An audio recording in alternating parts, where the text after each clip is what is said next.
Tuesday, like everybody's going to talk to people. We just stayed off one of the county commissioners. We really wanted to. So that makes it 13 hours.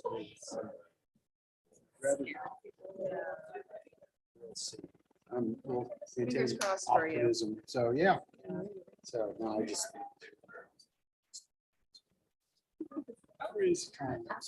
Anyway, somebody asked me when I was talking how we on Friday. She said, "Oh, didn't travel this week." And it's like, What was last week? no, it was this week. It was like Friday. And I said, oh, yeah, Wednesday. I had to go to the restaurant. Are you still past that? It was like 2 days past. Yeah, that happens to me a lot. What was yesterday? But, you know, small. Chair. So this week is better. It seems like jump across the creek or over across the box. Yeah. Close there. Oh, this is actually.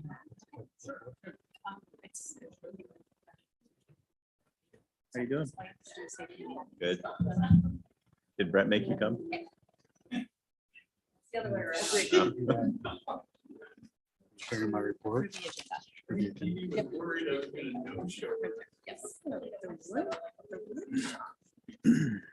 The wood? The wood shop. The manufacturing. Oh, yeah, that's, That's interesting. yeah. Okay.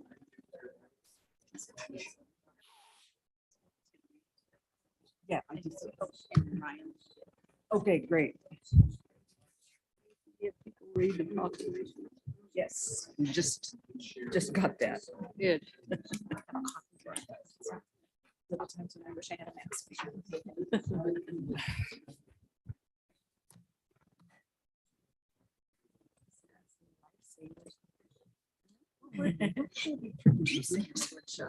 Well, so there's, You get dual citizenship now? Like those ducks on wheels.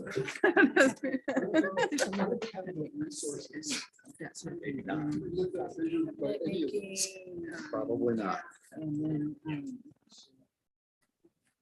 there's another. separate proposal that we're not in. Out there, talk to them, all of a sudden you walk up and scare them off. That's good. Yeah. taking that, like, Yeah. trees from the That- forest. Isn't that nice? I tried to make them crispy. Oh, like, we want you to hang out with us, you know? Oh, The real deal. Alright, So, yeah, he got back to Steve. Picture. Like gavels even. They can make Gavels, yes. Pencils. I don't. I think they make that out of different.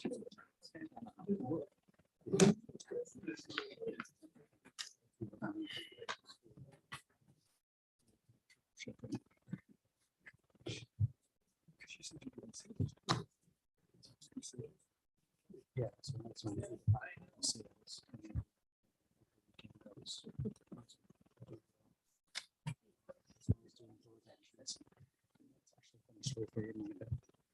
So it's all doing DoorDashes. Oh, shoot. Oops. It's okay. You have Yeah, like half a minute. 40 seconds or something like that. Sooner than the next quarter. I kid you not. Since I'm Okay, 7 o'clock. Okay. No. So, welcome to the Monday, April 4th regular meeting of the Ellensburg City Council. If you would rise and we'll say the Pledge of Allegiance. Member Elliott, would you lead us, please? Pledge allegiance to the flag of the United States of America and to the republic for which it stands, one nation, indivisible, with liberty and justice for all. Thank you. We have 2 proclamations this evening. I'll take roll first. Oh, Of course. Wow. If you Sorry. want. Sure. Procedural error. That'd be good. Elliot. Here. Goodlow. Here. David Miller. Here. Lilquist. Here. Monica Miller. Here. Tab. I'm here. Win. Here. Now we Now have you're ready. two proclamations this evening, and I would like to invite Commissioner Walksmith to read the Child Abuse Prevention Month proclamation. Would you like me to read it into the record? Okay. Well, my name is Brett Waxsmith. I am the treasurer for CASA. I've been treasurer for CASA for the past 4 years, and with me tonight is Dee Dee Utley, who is our board president. So this is Child Abuse Prevention Month, April 2022. Whereas child abuse and neglect are serious problems affecting every segment of our community, and finding solutions requires input and action from everybody. And whereas our children are our most valuable resources and will shape the future of the community in which we live. And whereas child abuse can have long-term psychological, emotional, and physical effects that have lasting consequences for victims of abuse. Sorry. It's the power of the commissioner. It's cool. Powerful. It just comes out, you know. Okay, I'll start over and I will read slower. And whereas protective factors are conditions that reduce or eliminate risk and promote the social, emotional, and developmental well-being of children. And whereas effective child abuse prevention activities succeed because of partnerships created between child welfare professionals, education, health, community, and faith-based organizations, businesses, law enforcement agencies, and families. And whereas communities must make every effort to promote programs and activities that create strong and thriving children and families. And whereas we acknowledge that we must work together as a community to increase awareness about child abuse and contribute to promote the social and emotional well-being of children and families in a safe, stable, and nurturing environment. And whereas prevention remains the best defense for our children and families. Now, therefore, the city of Ellensburg hereby proclaims April 2022 is Child Abuse Prevention Month and call upon all citizens, community agencies, faith groups, medical facilities, elected leaders, and businesses in the city of Ellensburg to participate in efforts to support families, thereby preventing child abuse and strengthening the communities in which we live. Signed this 4th day of April, 2022. Madam Mayor, I move mayor's signature on the Child Abuse Prevention Month proclamation. Second. Motion and second for mayor's signature on the Child Abuse and Prevention Month proclamation. Council, all in favor? Aye. Opposed? That motion carries. Thank you. Thank you. Our next proclamation is the National Safe Digging Month proclamation. Mr. Ryan Liskey, our Public Works Director. Thank you, Nancy, Mayor and Council. Yes, before you is a proclamation for National Safe Digging Month. Whereas April marks the start of the spring digging season for homeowners, landscapers, and construction companies. And whereas failure to locate underground utilities before digging may result in unintentionally hitting underground lines or pipes, leading to penalties, repair costs, inconvenient outages, injury, or even death. And whereas Washington's free 811 one-call service notifies the appropriate utility companies of an intent to dig.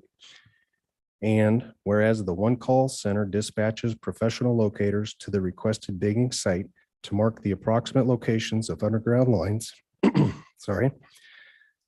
safely alerting the dig crew of the potential danger below. And whereas all residents and professional excavators are required by law to call 811 at least 2 business days before they dig. Now therefore, be it further resolved that the City Council does hereby proclaim the month of April as National Safe Digging Month and expresses its appreciation for safe digging practices in the Washington 811 call before you dig one call center that contribute to a safer community and limited excavation damages. Signed this 4th day of April, 2022. Thank you. The mayor's signature on the National Safe Digging Month proclamation. Motion and second for mayor's signature on the National Safe Digging Month proclamation. All in favor? Aye. Aye. Two vote aye, opposed? Motion carries. Thank you, Mr. Liskey. Are there any awards or recognitions? And I'm sorry, I apologize. I didn't get logged in to the meeting beforehand, and then I had to disconnect the audio, and I'm sorry. So we are at approval of the agenda, which needs an amendment. I would like to add an executive session at the end of the And the purpose of the executive session is litigation. It's for current litigation, to discuss current litigation. Is there a I'll second? second. Motion and second to amend the agenda to add an executive session. All in favor? Aye. I too will vote aye. So we need a Motion to approve the agenda as amended. Second, motion is to approve the agenda as amended. All in favor? Aye. I too will vote aye. Opposed? Motion carries. Consent agendas before you. move consent. Second. Motion and second to approve the consent agenda. All in favor? Aye. Two will vote aye. Opposed? Motion carries. We are at citizen comment on non-agenda items.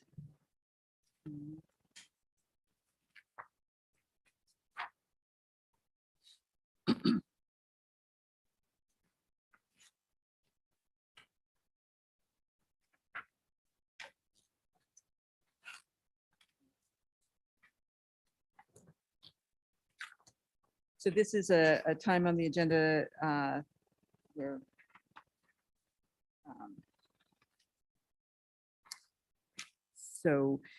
this is a time when folks can talk about something that is not on the current agenda.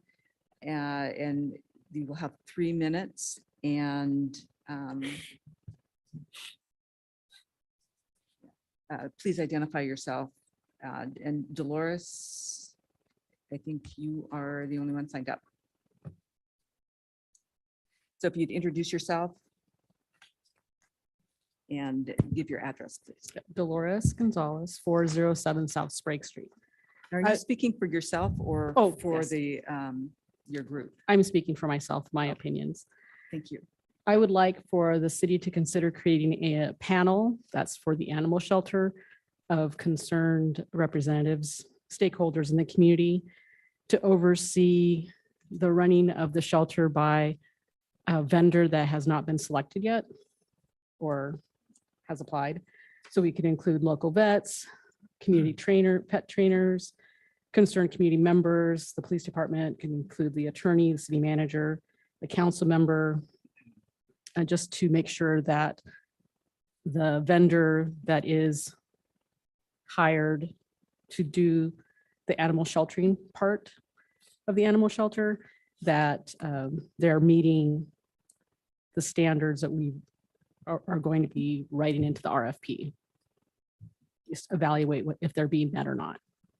Okay. That's it. Thank you for the suggestion. Can I just get clarification? Okay. What is the request? It's for a panel to review the potential applicants to operate the. What I got lost in whether it was an ongoing oversight panel or a panel set up to review potential applicants for the RFP. So once an applicant is selected, maybe a commission, an animal shelter commission would be created to oversee the ongoing running of the shelter. So that would be after the RFP the selection. applications. Thank you. You're welcome. Thank you. And so please understand, we cannot take action on your No. suggestion at this meeting. If we wanted to add that to a future agenda, perhaps along with selection of the RFP or when the shelter comes back onto the agenda, we could, that would be the time. for And us this to is take my up. personal opinion. Yeah. Thank you.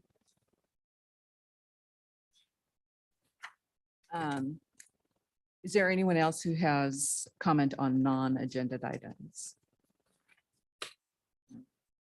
I'm looking and I do not see anyone online with their hand raised. So moving on to business requiring a public hearing. This is a resolution reaffirming city-owned property surplus to city needs. Resolution 1963-17, and I have a script that I need to read. So the purpose of this legislation is for the city council to consider a resolution reaffirming that city-owned parcel 065633, known as the Whitfield Triangle, should remain as surplus to the city's needs, repealing a portion of Resolution 1963-17 and imposing conditions for the sale of the parcel. The public hearing is now open. I ask for your cooperation in the following procedure. Everyone will be given an opportunity to be heard. The city clerk will be making a recording of the proceedings. I will first recognize requests to testify from anyone in this hearing, attending this hearing in person, followed by any persons attending via Zoom. If you wish to participate virtually via Zoom, you must raise your virtual hand on the Zoom meeting screen or press *9 if you are connected by telephone only, and wait until I have recognized your request and you have been unmuted. When you are invited to speak, please begin by stating your name and address and indicate whether you are speaking for yourself individually or as a spokesperson for a certain group or both. Speak slowly and clearly. Only one person will be allowed to speak at a time. Any questions of staff are to be directed through the council. So before we hear from the audience, is there a staff report to be presented? Good evening, Council, Madam Mayor. I'm Brad Case. I'm the Parks and Recreation Director for the City of Ellensburg.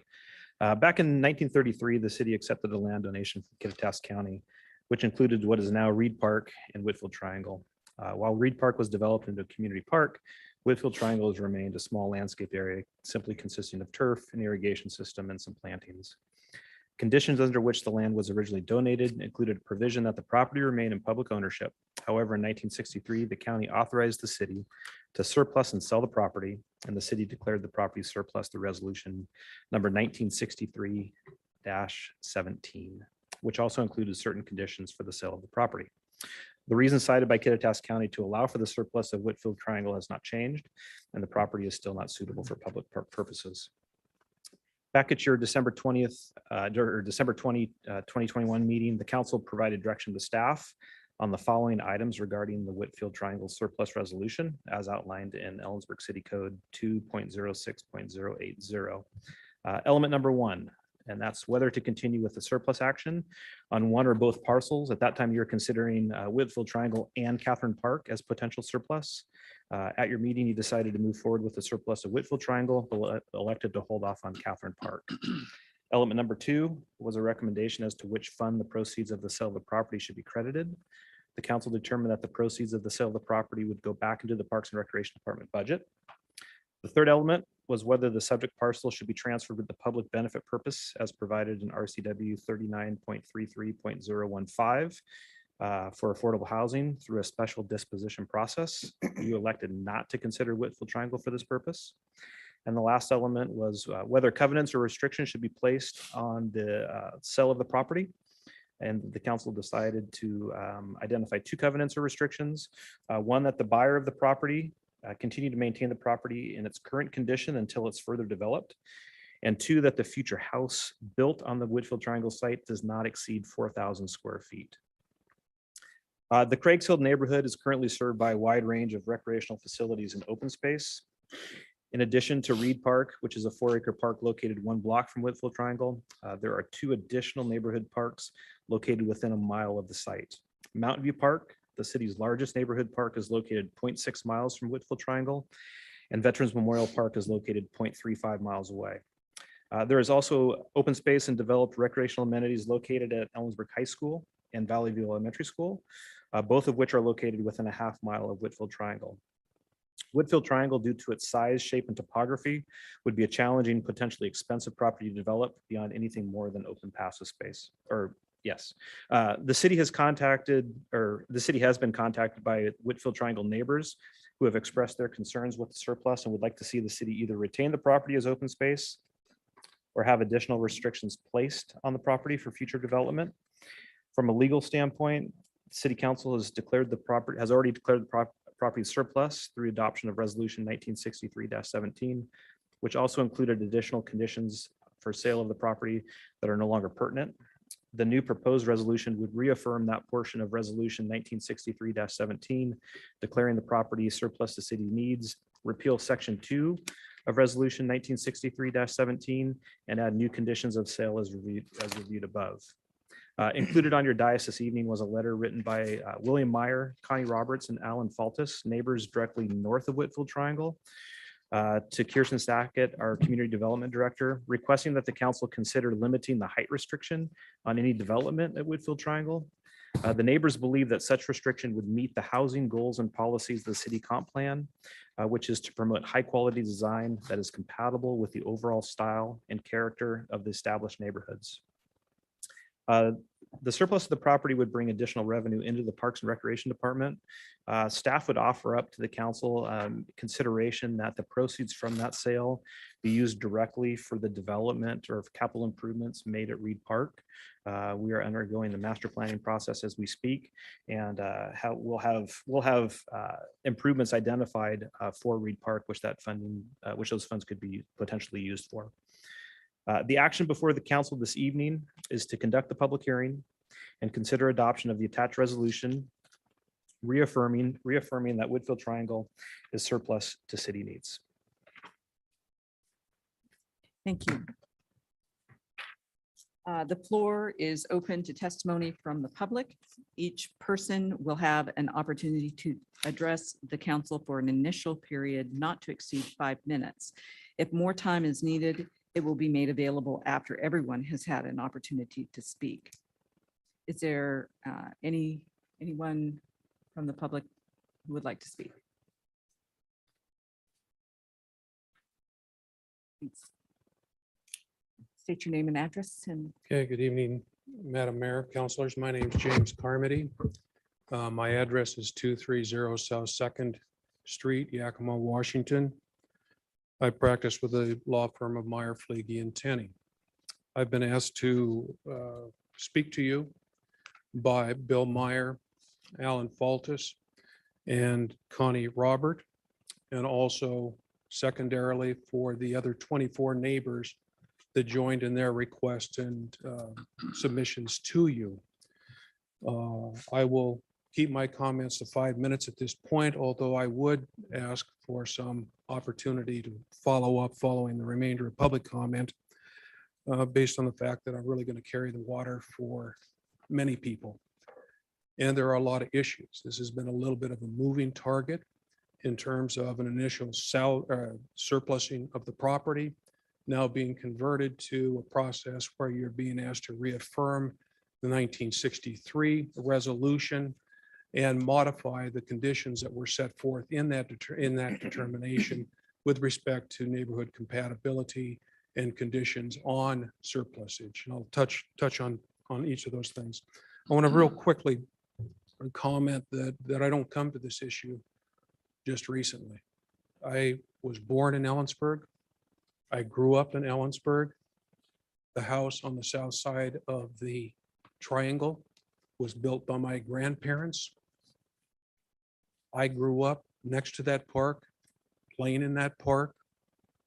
In 1963, when that resolution was passed, I was probably there with my neighborhood friends, the Kelleher's or the Andriottis or the Burks or the Gibbons or any of those that lived in that area. It's always been important. This is not the type of thing that I typically get involved with. My career has been involved in land use, been involved with Suncadia, with Apple Tree, with almost every important development occurring. This doesn't seem on the surface to be a very big deal. Little tiny triangle in Ellensburg, Washington. But I can tell you there's some reasons that I want to be involved in this. I think that triangle is important to your history. I was struck, and I hope you have read Annette Schragg's letter about her grandfather, Judge Whitfield. It's pretty compelling. Annette and I went to school from kindergarten on. That means something in this town. I went to law school because of the lawyers in this town took an interest in me and directed me and helped me follow that calling, answered those questions. Anybody who's involved in the legal area knows who Judge Whitfield is and the respect that that park gives to him. is important, I think, as a part of this history. The second point I would make is this park was committed to public park service, so this property park service 89 years ago. For 89 years, people planned on that park being there, treated it as a public park. And that's continued. They invested in their properties. They made improvements. They planned that this was the case. We're talking about decisions that there are in surplus in 1963, but look at your own Parks Comprehensive Plan. You recognize the wisdom of pocket parks, a new concept to land use planning, something I deal with literally every day with subdivisions. The concept isn't a big park, something that draws community. It's a small pocket within a residential area. This pocket park is exactly what is contemplated under current planning concepts for open space, places to gather. I can tell you from living there, that park has nothing to do with Reed Park. It's the opposite side. One thing I know for sure is the wind doesn't whip through it like it does the other side of the hill. It has a different vista. If you go up there, it's peaceful, it's appropriate. It's a place to go. It's a place to walk to and rest. It serves this community. Is it in the public interest? Well, everybody that lives there thinks that it is. And nobody has come to you to say, no, it doesn't. So are we just talking money? What are we talking about on this? Is it just a way to fund something else at the cost of this? Go back and take a look at the original deed from the county to you. The city took on a responsibility to manage and develop this area, not just Reed Park, but this park as well. But it said in that deed, we don't expect the city to fund everything. Mr. Carmody, your 5 time- minutes? your 5 minutes is up, and we'll see if anyone has anything more to Okay. say. Thank you. Additional. Is there anyone in the room who would like to speak on this topic? So I'm looking. Is there anyone on Zoom who would like to speak? Please raise your virtual hand.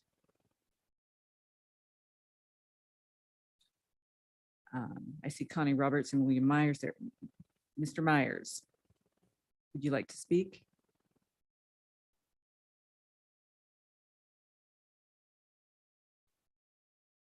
It looks like Mr. Myers is muted. Okay, I'm unmuted now. Thank you. There you go. Thank you. All right. I'm William Meyer. I live at 1010 East Craig Avenue, adjacent to the park. And I've lived there since 1983. We are of course aware that the council would like to surplus the property. And we're of course adjusting our thinking to that. I understand is what Mr. Carmody is saying regarding pocket parks and the need for that type of presence in communities. Have no problem with that, and we have previously offered to help fund some aspect of some improvement to the park to improve it as a pocket park. But if the council chooses to put the parcel up for sale, we do feel that it's important to continue with the covenants that were associated with the original deed, as again, they protect surrounding property owners and are supported by the housing goals of the comprehensive plan. We really don't see any change in the area that would support removal of those covenants. Another point I want to, again, have staff and council think about is, again, if they were living adjacent to the park, what would be their perspective or thought on things if, again, the residential low-density zoning permits a 35-foot dwelling to be placed upon that park? I think that's something for them to keep in mind as they think about the decision regarding what they're going to include in the resolution to sell this property if it comes to that. Finally, I'd like to say I do believe it's I would appreciate it very much if we could delay the decision regarding the final wording of the resolution to surplus the parcel. I feel like, well, I'm not in town at this point in time, and I know Connie Roberts and Alan Faltis aren't. We would like to have a conversation with staff, but we have not been afforded that opportunity. I do feel that people would feel better about any decisions made if you can hear our voices and we can also, well, communicate with you and get your responses. We need to understand where the council or staff is coming from. And if that would help us better appreciate what their thinking is on it. So I would appreciate very much if this decision could be delayed until we return and the public in that area has greater access to communicate with staff and the council. Thank you. Thank you, Mr. Meyer. Is there anyone else online who would like to speak?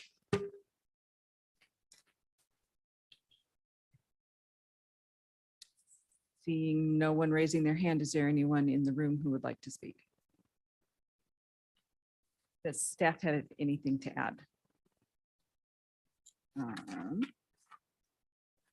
Council, do you have any questions of staff or the public?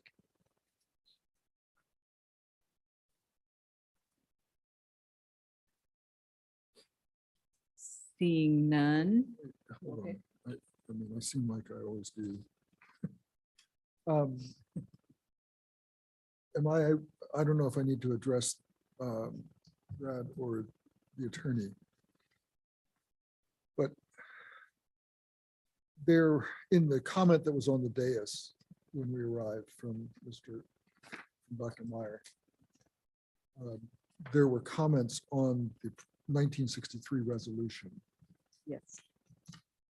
That are not in fact considered in the resolution as I'm reading it in front of us. The only terms that I see, or covenants, I guess, would be the two that we had articulated. So that just a clarification for me. So that's, and that's in the affirmative. Right, that was based on the decision made at the December 2021 meeting. Right. Yes. And I apologize, Mr. Carmody, did you have more comments?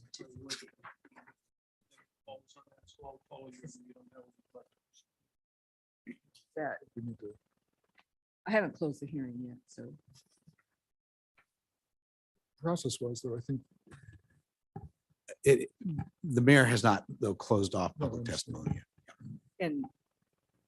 And I had promised him more time. then. No, I understand. So I'm saying that we need to, Oh, did you have further questions? no, we need to yield the question and so that we can continue to hear the public comment. Yes. That was my point. Thank you. I'll be quicker this time. Again, for the record, my name is James Carmody. I want to follow up on a couple of the comments that Mr. Meyer made. My point on the Pocket Park and the decision to surplus the property really goes to the question, I think ultimately, is that there's an economic cost associated with this property that is burdening the city, and that the city can free up funds for park activities through the sale of the property. I don't think that's quite accurate statement from what we believe. To begin, the original transfer from the county, as I was starting to say, didn't anticipate that the city would be fully funding these park activities, although they had responsibility. They contemplated a public-private partnership arrangement. These property owners have specifically come forward and said, we are willing participants. So if the issue is an economic consideration, they have expressed a willingness to come forward and deal with improvements of the park, ranging from passive improvements such as benches, trees, tree canopy increases, retention of open space, to playground equipment, offering a fundamentally different type of concept. They've offered that. There's also been review and consideration of an LID. And you can have a park-based LID, which has assessments to the property owners that are benefited from it and can be put into place.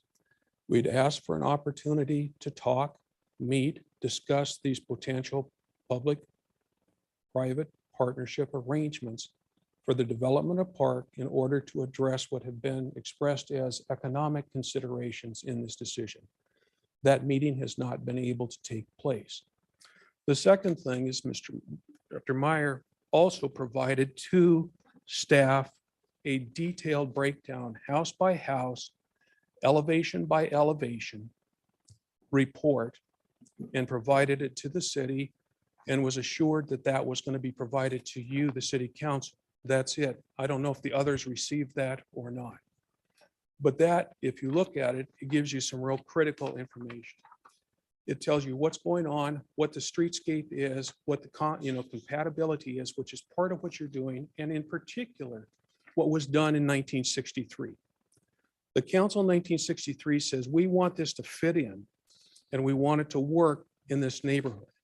And so they put a specific condition in that approval of a 15-foot height restriction on housing construction measured from the highest point on the north alley. So it's the highest, as you know, this goes up dramatically. That is consistent with every other house in that area. So even though you look at the backside of those houses and you see 2, 3, 4 stories, if you go on the Reed Park side, you'll see that they're all 20 feet or less. If you have that 15-foot from that measuring point, you can have consistency within the restriction, within the development. And what was approved in 1963 makes perfect sense right now.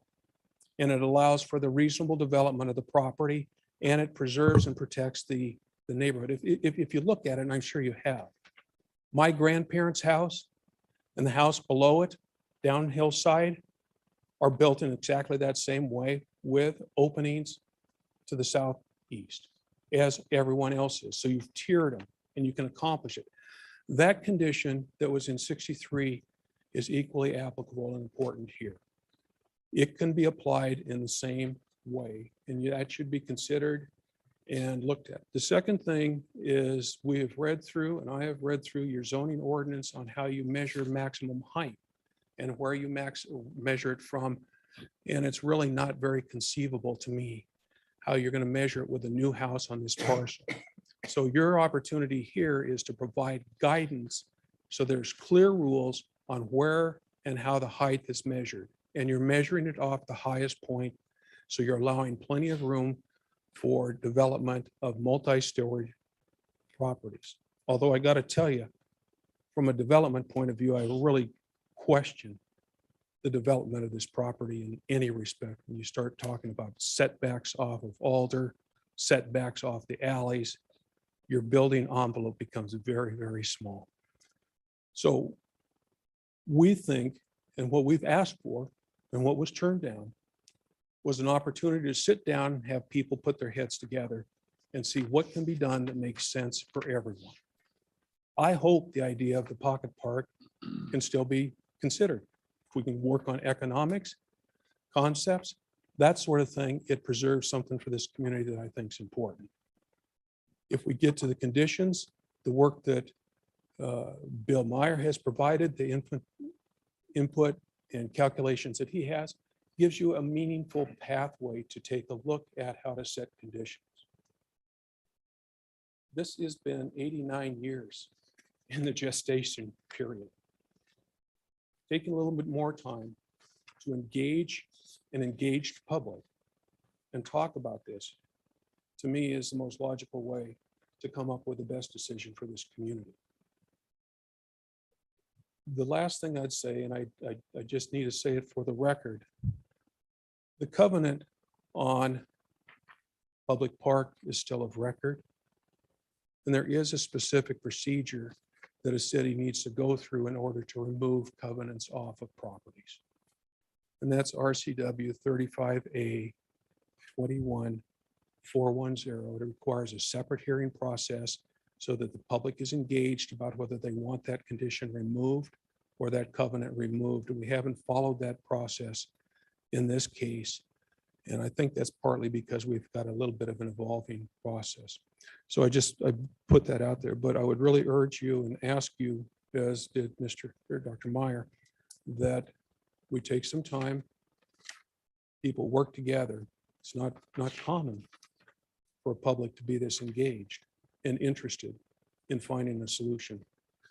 And I think that a pocket park is consistent with your parks plan, with your comprehensive plan, consistent with good land use planning, and it would be of value to the community. And the final point I'd make is you'd recognize and respect that extraordinary contribution that Judge Whitfield made to this community. And I think that counts for something. I grew up in this town because of that kind of thing, and I'd like to see that happen. Thank you, Mr. Carmody. Okay. Council, do you have any further questions? Question of Mr. Carmody. Mr. Carmody, could you? Questions? As you were in your summation, you used the word turn down in reference to, I think, a meeting. Yes. Could you kind of expand on that? I asked for a continuance of this hearing in order to allow people to sit down and walk through the options, particularly the conditional options, and to discuss this matter. And that request was denied, and we were told to be here tonight. Thank you.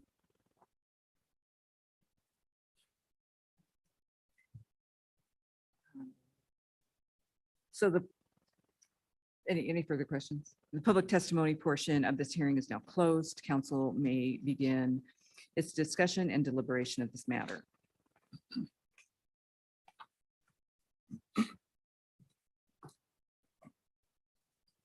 I have a technical question to his point about where the 35 feet high did that come in? So once the hearing is closed, it's discussion. Oh, okay. So, Can I ask you guys? Or Madam Mayor, you We- can we might reopen not it for have the the right question. answer. Okay. so I will reopen the public testimony portion of the hearing in order to ask council questions. I think Director Sackett is here and she can probably answer that question. Yeah, I think his question was, where is that 35-foot high? Where does that begin? Is it at the highest point or the lowest point? Or I've got it right here. yes. So the building height is the vertical distance measured from the highest elevation of the proposed finished grade around the building to the highest point of the structure. So essentially you start at the highest part of a slope and then go 35 feet up. So if I could, for clarification and visualizing the example, the downward slope. So we start at the high point, which is the alley at the north end of the lot. You're saying that that's essentially the finished starting- grade. So we that's could the add starting. 15 on that or 35 on that, you're saying. That's what the code says. So the structure from the downslope side would be potentially higher than 35 feet. Yes. Could I ask, since we have the So, director? hey, I can wait. Let me see, Monica, did you have further questions? Yes, and this applies to all residential code in the city. It's the universal height. Yes. Okay. Yes. Go ahead. And tell me if I'm getting off the topic of our public hearing, just shut me down here, but from a code enforcement or code interpretation or land use action perspective, without regard to the earlier resolution, just enforcement of the low density residential zone, for example, right? Okay, so we're talking about an infill development project. There's nothing in our code that would allow, I get that this is a different thing because we're talking about, setting conditions on the sale of land, but just from a land use and zoning perspective, there's nothing in our code that would create a second set of standards more stringent than what the code allows, right? 35 is what it says, right? There's nothing that says, well, on the north side of Craig Avenue or another street, some house may go away and someone wants to build a new house, and that could be by code, say 35, right? That's going to obstruct somebody's view to the north. There's nothing in our code that says, oh, no. We have to limit that, right? No, there's nothing like that. There is an area where there's height exceptions, where you have green roofs. Yeah. You can go higher. I mean, that's just standard across the board. Okay. It's regarding elevators, certain things on top of commercial buildings, but So no. this is just back to the basic premise that if we're going to sell the property, we can set whatever conditions we want. I mean, it's not going to say the zoning doesn't apply, it just says we're going to make it a condition.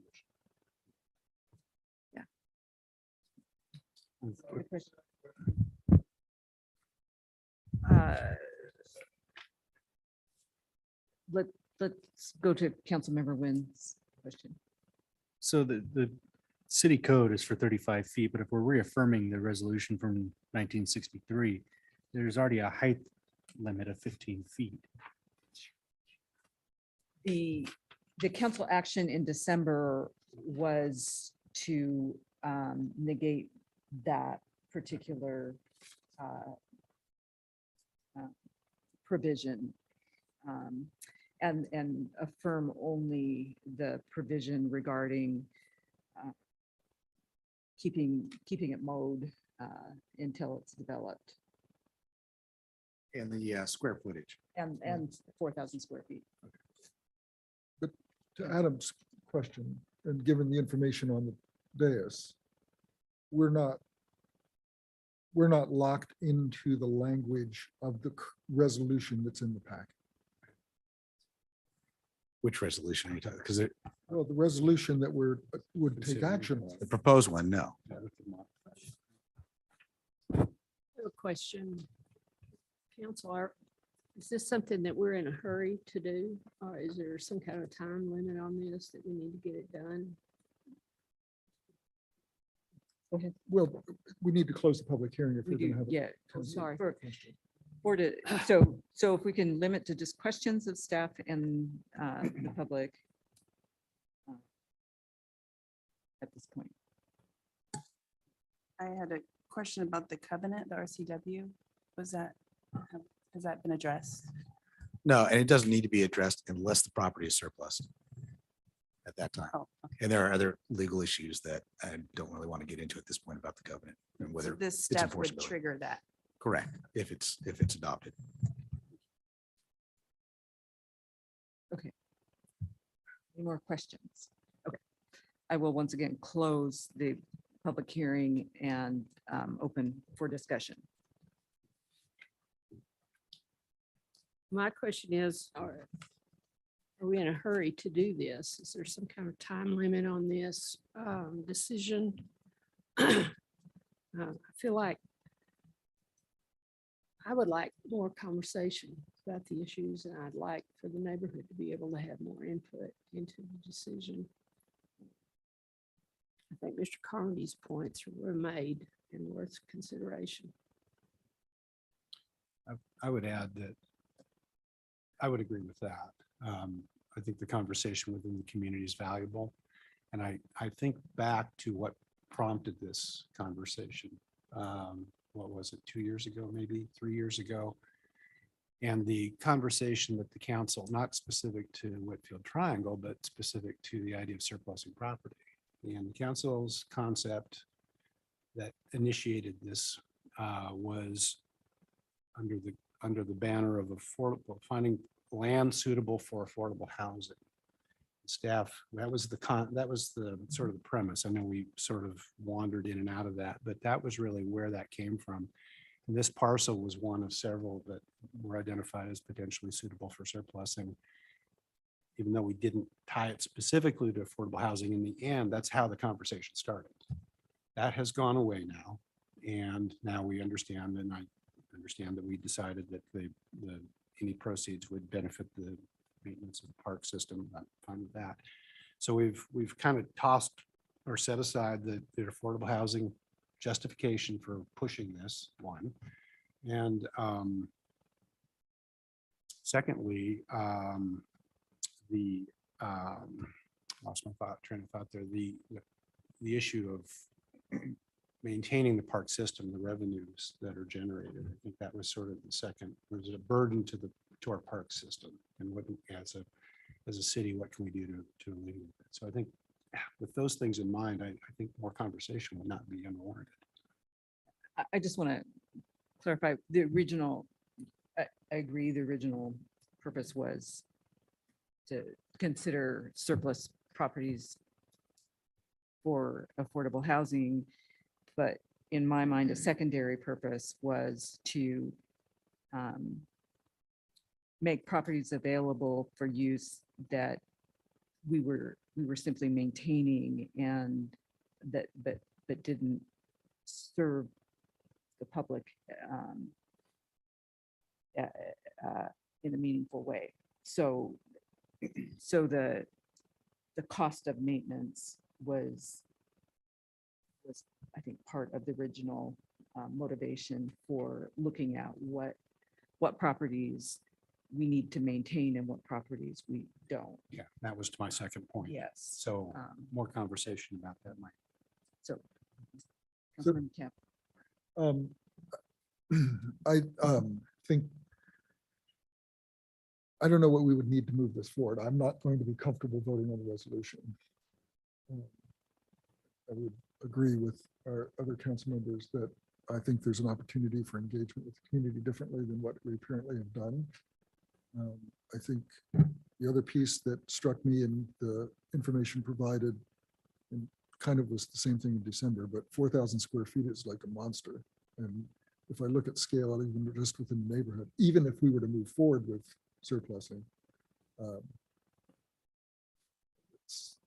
mean, so that itself, I think I would, but I'm not going to be prepared to vote in support of a resolution at this point.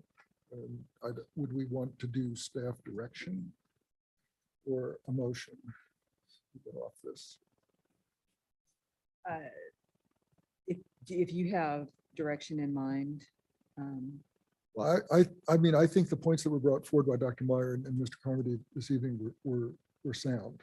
I think, I know that there's been conversation with the neighborhood, but I think there may be an opportunity to flesh that out. I appreciate the start context. I think Dr. Meyer indicated he came here in 1983. I came in 1988, and I'd not heard of Judge Whitfield, I got to tell you. You know, but that is part of our history, and there's a consideration there that has not been brought forward within the context of this conversation. Well, I guess I would say we did discuss Judge Whitfield at the last time we considered this and had committed to making some sort of memorial at Reed Park for Judge Whitfield. Okay, well, it was not reflected in the staff report or in the conversation this evening or in the testimony that was provided. So just saying that if we had that conversation, it's not reflected in the staff report. It was not reflected in any of our actions that we would be initiating this evening. And most of us know that there's enough that comes before council that we have conversation about that falls by the wayside. I think we need to be sensitive to that. So I guess I would ask that there be further conversation. I think Dr. Meyer's point of we have longtime residents who are not in the community now. If there's an opportunity to engage in that conversation, perhaps flesh that out a bit more. I would be interested in the public-private partnership idea as well as the LID, because that would meet my Address the goal concerns. of not having to maintain and mow the property in perpetuity. So do we just need a if that can motion to work out. table the resolution pending further, just as a, I think if we can provide the direction that Nancy just articulated and then have that conversation, I think we're good. Yeah. I would support that. So direction is to request staff explore public-private partnership and perhaps a Could LID. include, right, which could include contribution as well as LRD. And I with would, the range. and we've talked about it, and I think everybody's on the same page, but I think we need to emphasize the importance of community engagement on this. It needs to be part of the discussion. Could it also, I mean, just to swing the other way here, just take into account options for still surplusing it, but accommodating for the current. Lower height and fitting into the neighborhood better. I think what Adam was bringing forward. It was negated back in December on that one. Well, But we can bring that back. Right. And we definitely would need to do that too, because to that point, it's in the original one, but in our current one, it doesn't. It's not in the new one at all, other than the 4,000 square feet. So I feel like we would need to readdress that before. You know, I don't disagree with that. I think it's a very good example of something that makes perfect common sense, right? But I have to say, I do have some concerns about deviating from our zoning code. If we're going to be saying, well, you can't build the code on this lot because we say so. I mean, okay, fine. But I think it's a precedent that we may be setting that may be unintentionally difficult to deal with in the future. I'm thinking specifically of infill projects. If a house burns down across the street from these houses that are speaking to this property to the south, if the house across the street on the north burns down, the code will allow for a 35-foot structure to go up, right? And that blocks a view to the north. So, I mean, okay, are they going to say? But I think all Monica was looking for in terms of direction was to have it potentially come back within the context of a conversation about surplusing also. So the Yeah. public-private, the LID. So it wasn't to try and drill down now, but to have that conversation that and understand the implication if we're going to move forward with that. I think what we lose if we go with a public-private partnership in a park is one buildable lot. I mean, you know, not just affordable housing, but, you know, we need housing and there's limited land available for that, but. Well, I agree. Last thing I'll say, and then we need to move on, but I agree with that, but I also agree. And I think that I don't want to sort of take the lid off our park master planning discussion, but I think the idea of pocket parks is something that, you know, has been around. It's not a novel idea, but we haven't exactly developed a robust system of pocket parks in our community, partly because of the cost of maintenance and so many other things. So I don't want to go down that road in this conversation, but it's not a bad concept, I would say. What you're saying is, I mean, relevant to some of our council retreat conversation too, around what the Parks Master Plan is and where this fits in to that, and also contextualizing it with what has the use and the current impact of this park been in our community, and how is that balanced with the other needs of the other parks? Yeah, and I would just like to comment that I think there's, well, we do need housing, and I certainly would not argue with that point. But there's value in green space, and particularly in this situation, a lot that's small. It will be difficult to develop if we do surplus it right in the middle of a large neighborhood up there on in the area where they are. Forgive me, I can't think straight enough to Radio Hill. Yeah, Craig's Hill. Yeah, not Radio Hill. Okay.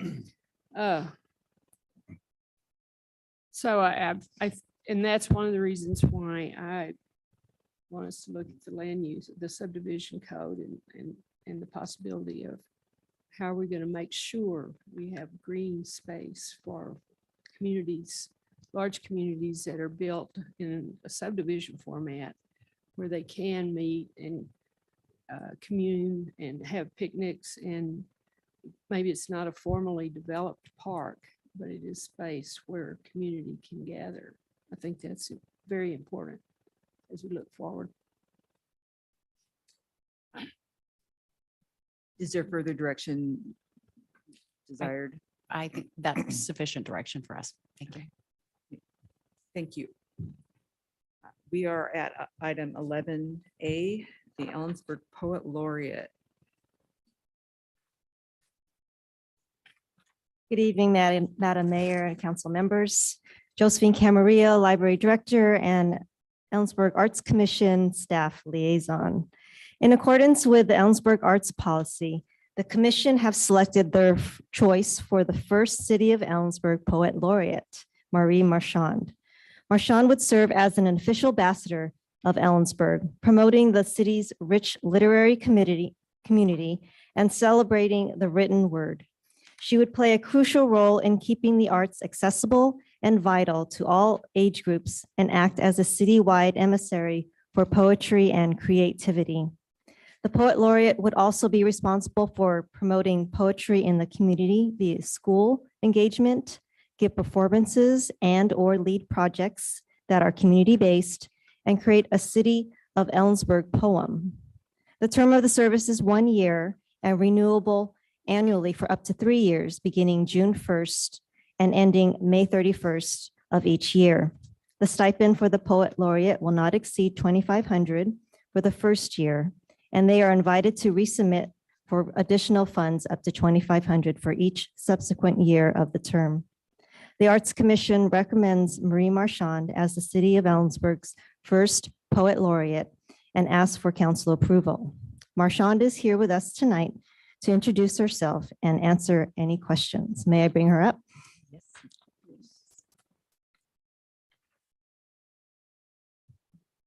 Hi, good evening, Council and Mayor. It's nice to meet you. Nice to be here. And thank you to Josephine and the Ellensburg Arts Commission, and especially Cassandra Town, who has been a real champion of having the Poet Laureate position created. My husband, Steve, and I haven't been here that long. We moved here in February 2020, which feels like just last year, really. I have worked for 2 years at Central Washington University. I'm currently the interim director of the TRIO Student Support Services Program. And you have my proposal in front of you, and I'm just really excited to be able to share my love of poetry. It's been a transformative part of my whole life. And I have teaching experience as well, so I think that will come in handy. And it is actually National Poetry Month, so it's extra special that this is happening during April. And I have 2 poems to share with you, and then I'd love to take any questions that you have. The first is a different take on land that you've been talking about. Of course, a poetic kind of take, and was inspired by the land up north in Ellensburg where I live, and it recently won Cowiche Canyon Conservancy's annual poetry contest. It's called Surrender. On the purple crest I teeter among autumn sage and stone, inhaling October's Arctic chill before descending into folds of land where smoke from summer's blaze still sleeps. The gorge churns dense ash, filtering it through pellucid blue currents. I open my fists over the depleted stream that flows like an irrigation ditch, no longer spring melts raging fork. Seeds loosen from the crevices of my palms, each a nucleus, a story from my life. I watch some settle in the silty riverbed, others trickle downstream on little leaf boats glinting. Watching makes me a witness to the narrative, a spectator disidentified from emotion and consequence. Here on the riparian cusp of seasons, I become a stranger to my life. And then one more from my 2018 book. I'm really excited because I have a new book coming out. It's called Gifts to the Attentive, and it's being published by Winter Goose Publishing in just a few months.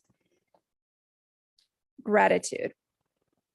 This day is a gift, this allotment of time, grace, this amazing breath, wonder, this bird song, blessing.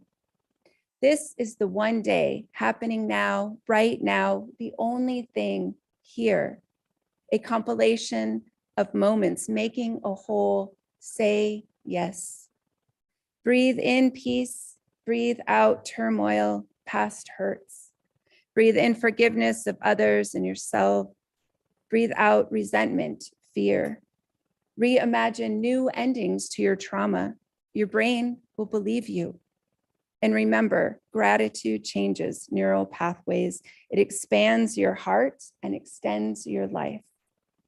Embrace gratitude. Seek acceptance of what is. If only for a moment, let beauty take hold and you will be free. So thank you once again for your confidence and your belief in me. And if you have any questions, I'd love to answer them. Do you have questions? I do have a question. Thank you for your application and look forward to working with you, having you as our poet laureate. But I do have a question about the creation of a city poem. I'm wondering about your process for how you do your research and gather the information that helps you form the perspectives and that you would put into a poem about the city. Yes, thank you for that question. So one of the reasons that I put in the timeline that it would be towards the end of my first year, so maybe the unveiling in May of 2023, is so that there is time for me throughout my first year of engaging people in the community and meeting new people and learning different perspectives and having that time, like you say, to do the research. I think that that would be my process, is the time and the listening, a lot of listening, and then giving the time for that to become an inspiration, and I think I was on the WYO Poets Board, which is the Wyoming State Poetry Society, for a year and a half. And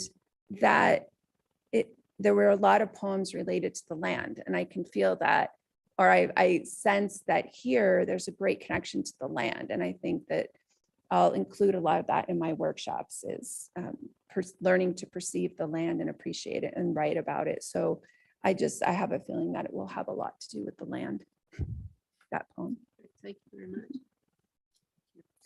Well, I think this is an exciting project, and I really appreciated reading poetry, which is a real departure from what we're normally reading in our agenda packets. And you obviously well qualified and an exciting choice for poet laureate. Council. I was just going to add, I appreciate, and I had the privilege of having said it in the last Arts Commission meeting. This is the second reading I've been able to listen to, so thank you for that. But it struck me, and I would in no way profess to be an expert on poetry, but I do love poetry and I read a lot of poetry. But the thing that stood out for me with your readings, both tonight and before, was that the reading, the art of the reading is, I don't know how to describe it. It brings the words to life, I guess, and that's probably an overdone cliche, but do you have any, I was just curious in terms of, as you're working, a lot of your background, you work with kids in K through 12 and sort of that whole process. It's something to give a kid a poem and say, read it, but you know what I mean, in terms of, and maybe that extends out to the community and workshops, but what do you think in terms of the distinction between putting words down on paper versus speaking them or sharing them verbally? Yes, I totally agree with you. And I really enjoy listening to poets read their work. I go to a lot of open mics, including Yakima Coffee House poets. They're fantastic. And then listening to old recordings of different poets reading their poetry, it really does bring it to life. And I did poetry in high school a long time ago as part of forensics. And so learning to perform poetry. And so I think I would like to make that definitely the recitation aspect of it part of the workshop too, and the importance of that. Yeah, just at the last note, and I'm not sure it's active currently, but the there was the Poet Out Loud work done here with the high school students. And I think there's an NEA grant maybe that supported some of that. It's active. It's co-sponsored by the Washington State Arts Commission and the National Endowment for the Arts. That was a Very great active. thing too. My daughter participated. Oh, I like great. that. So anyway, I think City Poem, I think Chicago, so I'll stop there. I don't want to get into the hog butchers of the world thing. Just one. So I may be a little off subject on this one too. For the proposed budget, since most of these are geared towards K through 12, have you spoken with the school district at all to see if they would sponsor any kind of the funding for this? No, I haven't talked to them about any funding. And when I was at the Arts Commission, one of the commissioners graciously offered assistance with using their connections to, connect with the school, although I don't have any problem reaching out and introducing myself and making those connections. I don't think that it would require extra funding from the school, more just my time working with the students. It could also possibly have something to do with whether the schools have librarians, but that's just an aside. Let's not go there. So, further questions? How about a motion? I move to approve the Ellensburg Poet Laureate 2022 to 2025 and contract as presented and recommended from the Arts Commission. Second. Motion and second to approve the Ellensburg Poet Laureate 2022 to 2025 and the contract as presented and recommended from the Arts Commission. All in favor? Comments? Sure. I'm really excited to see this go forward. It's something that's been in the works for a while, so thank you for making it happen. I noted in the budget that it's very small, but I think your proposed budget anyways, it's very small compared to the funds that are allotted per year. And you mentioned that you considered this a volunteer position, but I would like to encourage you to work with the Arts Commission to not make it a volunteer position, but I think its intention is to value artists and the work that they do and to pay you for the time that you'll be putting into it. And I'm guessing that even if you were to try to do that, we wouldn't come close to being able to compensate you for your talents. But I hope that since the contract does allow for the full $2,500, that you will work in some sort of artist stipend there for the value of your time and the poem that you'll be producing. Thank you. And I should have offered Alex or Cassandra, do you have anything you'd like to add?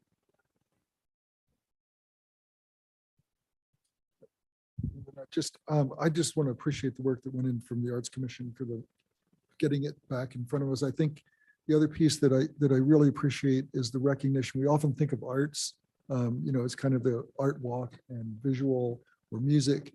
And I think the capacity for the commission to have reflected on the spoken word as well as the written word and make that a central piece of one of our efforts. It should be commended, recognized, and supported. So The diversity of the arts. it's a good thing. Yeah. So, absolutely.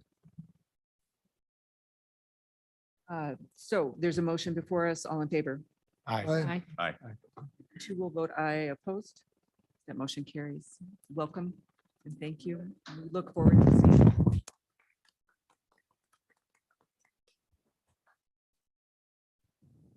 Is the communications update. So while our PIO, Nicole Klaus, is getting that set up, I'll kick this off a little bit. So in the last year, and actually, I guess if you think back farther than that, if you think about council meetings 20 some years ago, you used to have probably the press in radio and newspaper format show up. And we're in a new era where that doesn't always happen. And we've had to sort of shift into how we tell our story. And at the last council retreat, what came up a number of times is we need to do a better job telling our story. And so what Nicole has actually shared right now is something from the Institute of Public Participation, because obviously our job here is to, facilitate governance too. And so how we do that is there's a spectrum, and we are very strategic strategic about how we communicate out to the community. Trying to find people and looking at what our intentions are for the level of input. And so I always find this is a helpful graph to think about the gradations of public participation from we just want to inform you or we want to fully involve you and empower you in helping make decisions. And there are different points along that spectrum for different issues that we choose to use. So what Nicole is going to do is share with you some of the items we've been working on in the last, or she specifically, and really across our organization have been working on in the last year, and really trying to continue to tell our story better and involve people in the work that we do in local government. Well, thank you for having me, Nicole Klaus, Public Information Officer, and thanks for the introduction, Heidi. The first thing I thought we would talk about is just the current tools that the city has that we're utilizing for sharing information. So we obviously have our website, and within our website, we have a couple different areas where we share information. We have a news section, and that's what's probably updated the most frequently. We have a calendar section, and then we have all the individual department pages that we try to update regularly as changes occur. We have more of the traditional media, like flyers and utility bill inserts that we use throughout the year. Different departments will reserve a utility bill insert to share more information with residents. We have more social media. That seems to be where a lot of people are getting their information from these days. So we're trying to keep up with that. Most of our facilities are using Facebook. We have a city Facebook page. We use a Twitter, YouTube, and then we do have Instagram for the Arts Commission as well as our Parks and Recreation Department. And we've also obtained the handles for the city of Ellensburg on some other platforms, even though we're not necessarily using them, but just for brand protection. And then we recently launched a newsletter. So emails and alerts, that's another method that we have right now.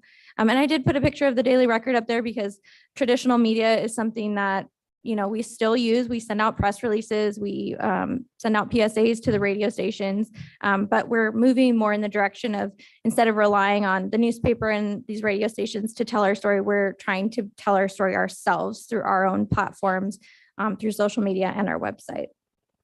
So those are the tools. Over the last year, we've also worked on developing some standards for how we communicate. So we developed an internal brand guide, which most agencies, companies use. It just outlines, logo use, colors, fonts. We had a lot of this information, but it was kind of spread out. So we've packaged it together so all of our internal teams can use that as they need to. We also developed a best practices guide for social media, and that touches a lot on accessibility, things like adding alt text to pictures and using hashtags correctly. So that was shared with all of our social media users across the city. So we have, Parks Department has their own team that manages their pages, EPD, so on, so forth. So kind of along those lines, we also developed a social media policy. This is for people who are commenting on our page for the public. So this policy is posted on our website, and it really is just, it allows us to protect ourselves as a city, and it outlines when we can block someone's comment or block a person, as well as what their appeal process is if they feel they've been mistreated or blocked inappropriately. So really most cities have them. It's just something we worked with the attorney to develop and just put it in place. So we have some extra protections. And then finally, just kind of taking a more strategic look at what we're doing. We had some pages that were on social media that were not being used. So we streamlined those and got rid of those. And we're just trying to drive people back to our website with whatever we're doing. So if we're printing something, we want to have a QR code on it, or if we're pushing something out there, we want to have links to drive them back to the website for more information. And then I want to touch a little bit on Be Heard eBurgh. So that is a new platform for the city. We launched it in May last year, and it came about because we needed to get some feedback about the housing action plan during COVID. So we launched with that project and had a really great response, 233 surveys turned in. And I think that's probably a lot more than we would have gotten from one open house. So that was really great. And we've had other projects get really successful results as well. The Pearl Street Promenade had 738 responses. The Reed Park Master Plan had 246, but that one we've left open, so it might have had a few more come in this week. Here and there, they trickle in. But really overall, it's just been a really great way for people to share their opinions. They're not statistically valid surveys because people are self-selecting if they're participating or not. But it's just a way for people to provide feedback without having to come to a public meeting, which might be intimidating to some people. So kind of an overall summary of last year, since we launched it from May to December, we had over 6,000 visits. We had over 1,500 engaged visitors, which means they actually took the time to either fill out a survey or use one of the participation tools that was on the website.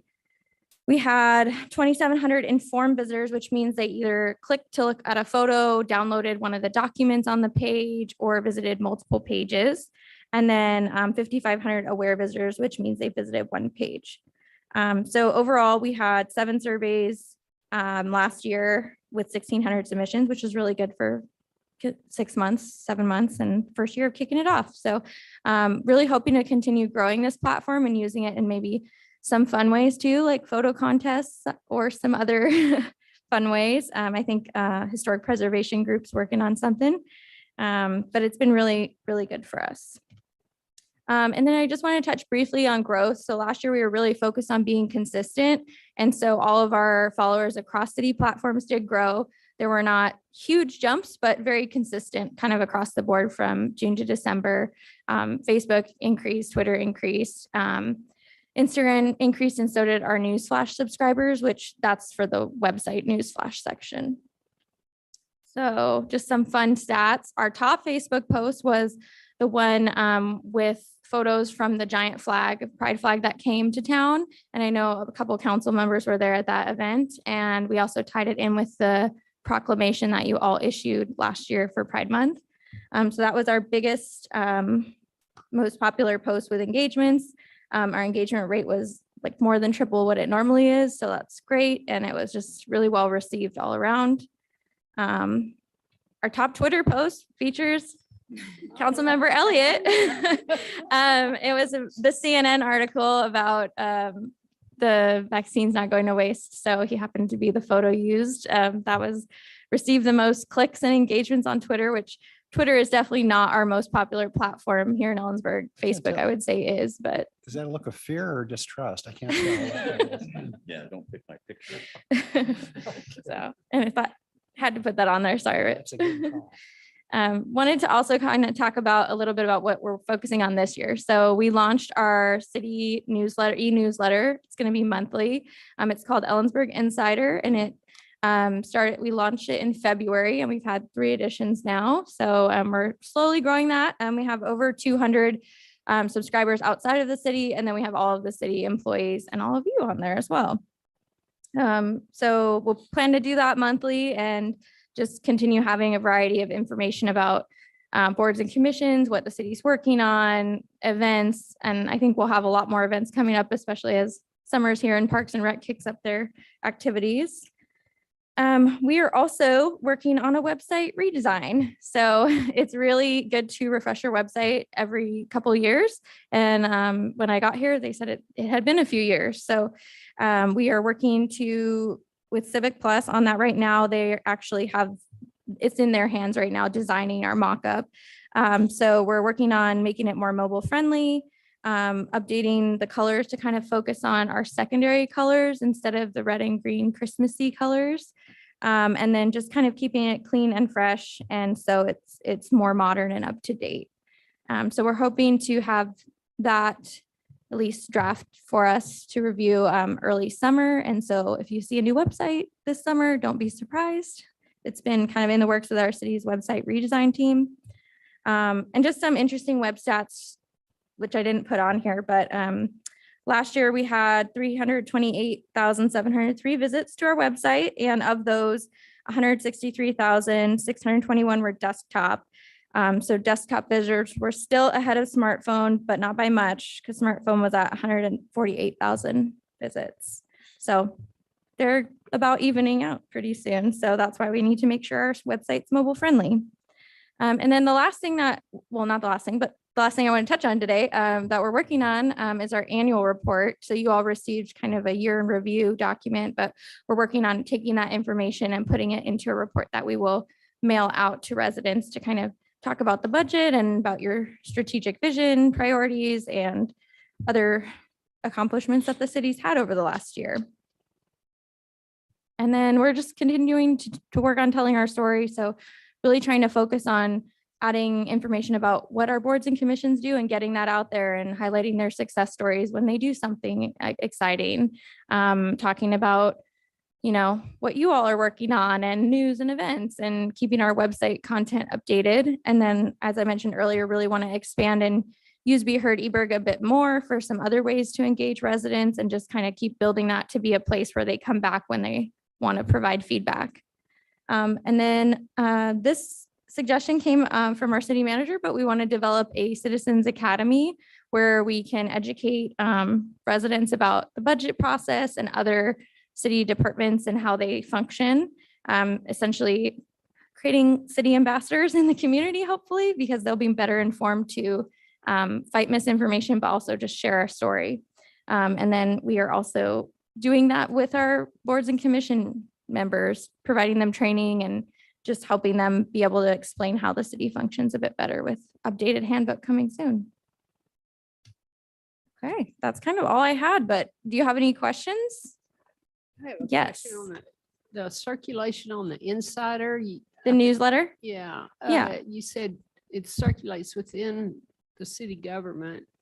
Yes, so we have about 200 subscribers right now on the e-newsletter.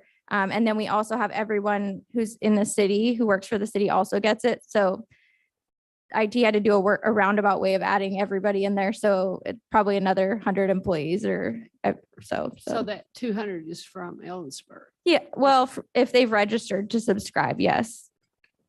And so we're really, that'll be great to continue growing that. So I know some of you have shared the links to to register to subscribe. So I appreciate that. And we're just hoping to grow it more and more and go straight to their inbox so they don't have to go to our website to find information. But of course, we refer back to the website in there. Great, thanks. Yeah, actually, 2 or 3 things. I was Sure. just don't need to go into detail. I just, Okay. as you were talking, I was thinking, so when you were talking about the social media platforms, the 3, I'll first say that I'm not a social media person, so I don't care. I don't have a dog in that sort of way. But I was curious, what process do you have to identify the next? Because what I hear is that those are, I guess we could call those legacy social media platforms. Those are the old ones. The kids in high school today don't use Facebook, right? That's what I hear. So whatever comes after Instagram is already out there. I guess we don't need to go into what that is, but what's the process to keep it fresh? How do you do that? Well, we need to get more photos and videos out there. That's definitely what keeps it fresh. And so we're going to be working on doing that a little bit this year, hopefully with getting out with crews and things like that, but also like getting user generated content is always a great way to do that too. I was thinking specifically, what's the next platform? We probably don't know yet what the next platform is, but what's the process for even knowing that we need a new platform? I don't need all the answers. I'm just curious. Well, right now we're pretty much trying to use what we have efficiently, but we're also, we do have handles for Instagram and for TikTok and other things, just so other people cannot get our handles. So we are doing that for brand management, even if we're not using it right now.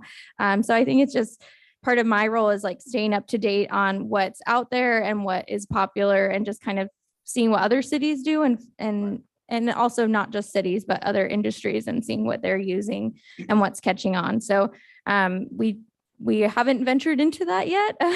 Some cities have, but for now we're trying to just use what we have more effectively. No, that's fine. I'm glad that you're on it. I assumed you were, but the other thing that occurred to me is, and I appreciate, and I think it's visionary. I mean, it's a good long-term play to recognize that traditional media is fading somewhat. We've seen in the last few years the number of printed copies per week of the Daily Record is shrinking. I don't know if that's going to stop or at some point it becomes a digital only or nothing. So I like the idea that we're not duplicating that, but it also reminded me that probably 10, 11 years ago, the city produced something called Town Talk, a little newspaper that we paid for, I think, and it kind of was a little fluffy, but it might have been quarterly, but it's kind of like a little bit more than a newsletter, and that was sort of a way for the city to old school print, right? I don't think it was ever digital. The last thing I would say is, and it may be in some form, I don't know, because I haven't checked, but the pothole apps, that smartphone, people report potholes. A lot of cities use those. It goes right to a public works person and, hey, I've got a pothole on my street, or got a broken sidewalk or things like that. It just fits in, I think, to the whole platform thing. So there are a lot Yeah, of things there's out a there. lot of different apps you can purchase for those kinds of things. Right now, we do have a reporting tool on our website where people can click report at the top of the site and then choose what they want to report, if it's a vegetation concern or a street concern or lights or something like that. And then it actually does what you're saying and it emails the city person who is in charge of that department. I think your point is good. Everything is going to basically come off a phone. I mean, at some point. Right? Mhm. Thank you. Just two quick ones. For the Be Heard at eBerg, you were saying it's not statistic because do you have any kind of way of being able to do specifically just local people taking certain surveys? I know that not all surveys are going to be that way, but for things like the Promenade, which is a great one because we just went through that one, all of the people that took that survey, not necessarily all of those people were from Ellensburg. Right. So the Be Heard eBird can only go down to really a zip code. So unfortunately, since we all share the 98926 zip code, that's probably as small as we could get. But we, I was just thinking of the Streetery survey with that one. We didn't put it on Be Heard eBird and we sent out mailers to everyone in the downtown for that one to their addresses with the survey link. So there's kind of different ways if we wanted to just target a very specific group or a very specific neighborhood or something, we can do things like that where we have a mailer with a QR code to like a specific survey for their neighborhood if it was at that level. And then my second one is for the newsletter. How do I unsubscribe one of the two that I get every time? I will do that for you. Yes, I think you had registered before IT went in and signed everybody else up. So if anyone else is having that issue, I will. It's Heidi's fault, I swear. So I will go ahead and do that for you. One last question, sorry. The sort of the data, the feeds that come in and the tracking, I think, I remember in our briefings that the chamber provides us, they really spend a lot of time on their visitor website and the tracking of whether people are in town or out of town. And I'm wondering, you mentioned the activity levels on our site. Are you able to see if there's much traffic feed from the chamber's site? We could look at that. I haven't looked at that offhand for tonight, but we could definitely see where we're getting our entries from and see how much is coming from the chamber. Yeah, it just occurred to me that someone from out of town pops on the chamber site, learns about Ellensburg, and there's, hey, if you need more information, there's the city's website. There must be some mechanism for that. Yes, we can use our analytics to look at that kind of data. Just curious. Any further questions? Well, I wanted to say thank you. I've noticed a big difference on the website since you started diving into it, specifically when we were working on the Arts Commission page and trying to relay just the range of work that one commission does. So I can only imagine how much work that is when applied to the entire city. So thanks for that. And I love the e-newsletter and some of these new additions to communicating with us and everyone. So thank you for that. My one question was about, you mentioned accessibility, and the only specific point about accessibility was I wondered if there were any tipping points identified for offering more content in Spanish. Well, one of the things that I've been thinking about doing and hoping to do soon is, and this is what some of the other cities do. I've been talking to some other city communications people, is our website does have Google Translate on it. So referring people to the website, but also coming up with key phrases in like Spanish and other languages that we can use on printed materials or on social media, such as for more information in Spanish, visit the website, and then maybe also creating some materials to walk them through how to turn on the Google Translate in that language. So, and that's also the same on Be Heard eBerg. They can also translate that as well. That's great. Thank you. Anybody else? We have our communications, I think, has grown leaps and bounds in the last few years, and I really appreciate the effort that has gone into it with all of the different platforms. So that was for information only. So our next item is the manager's report. Thank you, Mayor. Just a few items in your packet. There's an invitation to the Beverly Bridge dedication ceremony it's this Friday at 1 p.m. And it ought to be a beautiful day and a lovely location. So that is open to the public. And again, there's a flyer that's included here. And Parks Director Case said that he was driving, and I'm going to catch a ride. If any two, but not three other council members would like to go, we can coordinate that. And some good news, some funding news on a couple of fronts. One is in your packet, and that is the renewable gas conversion project that was proposed through Representative Schreier's office was actually funded in the federal budget. And so that's just short of $1 million to actually take a current byproduct of processing waste and actually repurposing that into our system or for sales. So good news there. And the other piece of good news that's not in your packet, I just found out today, the city, as part of the capital projects request, had asked Representative Ibarra and Dent and Senator Warnock to include just short of $500,000 in the state budget to actually design Helena and Cora Street. And that was actually approved through the transportation budget. So thank you to those representatives and Senator from the 13th district for helping fund that project. So we just got news of that this afternoon. So. And then a couple other items before we get to, actually, I guess we'll go with number 3, the council member appointment to the Unity Park Master Plan Stakeholder Group. So as part of the master planning process, we've identified 3 community groups. And one is sort of the city group, we're calling them, and there'll be representatives that a number of our boards and commissions will be asked to designate and a representative to serve on the stakeholder committee, and one of those is a council member. The other 2 groups are a community group of essentially downtown folks and folks who host events, and then some residents and businesses from downtown as well. So the request is for council to appoint a representative to serve on a stakeholder group for the city. Leave Monica Miller was interested. Yeah, I had expressed interest, and I'm happy to do that, but I also recognize, pulling back, that I have plenty of other opportunities to participate as a stakeholder. And I'm also, the liaison for the Parks and Rec. So if there is another council member that would like this specific position, I'm open to that. The more the merrier. I would be interested. No, I was just going to support Monica because I think Parks and Rec is a liaison position.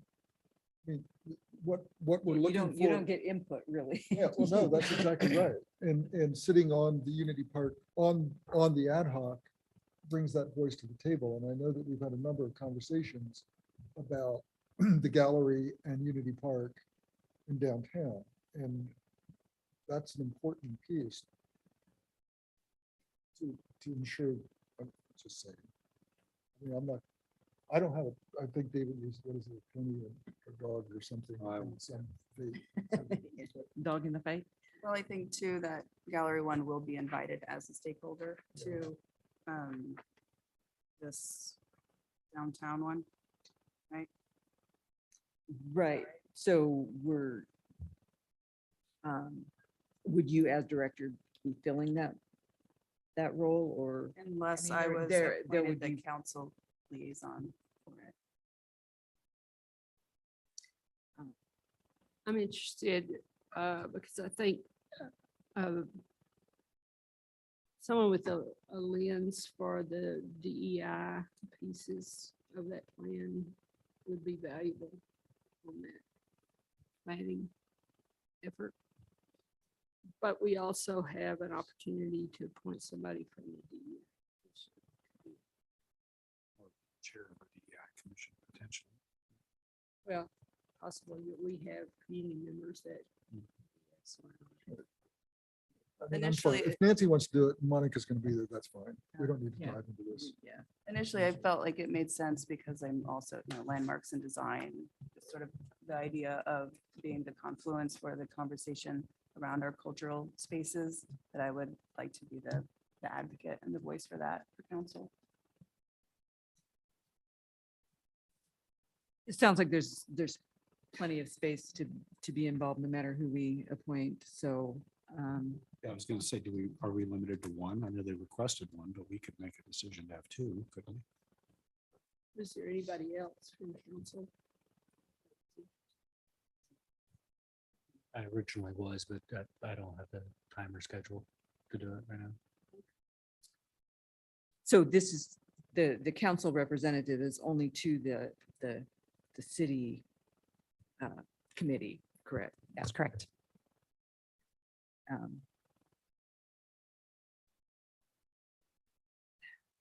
So I guess we need to decide. So I'm gonna just all in favor of Monica Miller representing the council on the city's Unity Park committee.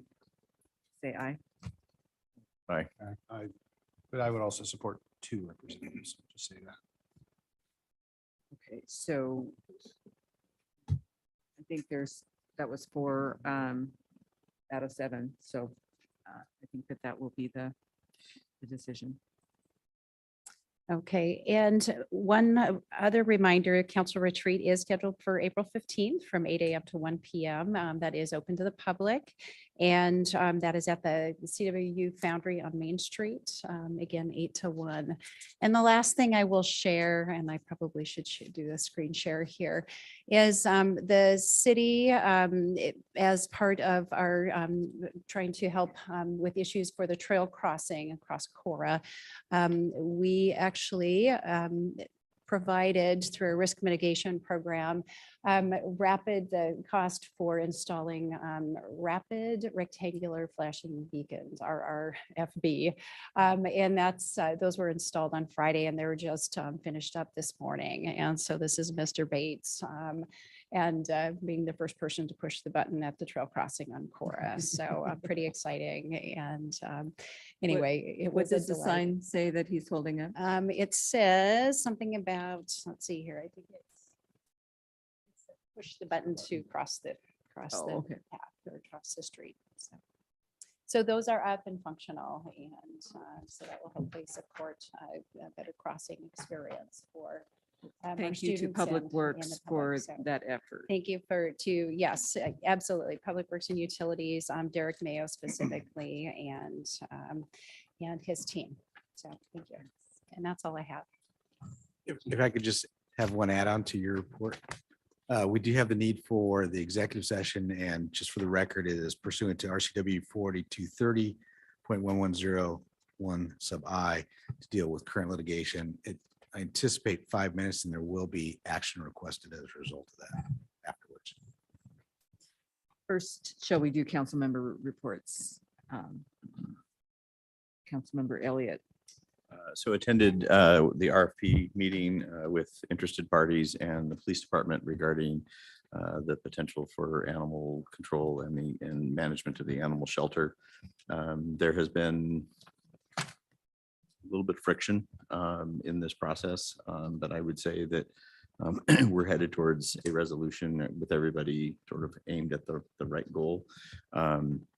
My observation is from a animal shelter standpoint that the police department might not be opposed, although the city manager might, to backing away from management of the animal shelter. I think they intend to stay very much in the animal control role. But that may be a way to, provide oversight to the contracted services if that's the direction we go. I didn't have any committee meetings the last couple of weeks, but I did participate in the community visioning session for the arts project. That's going on.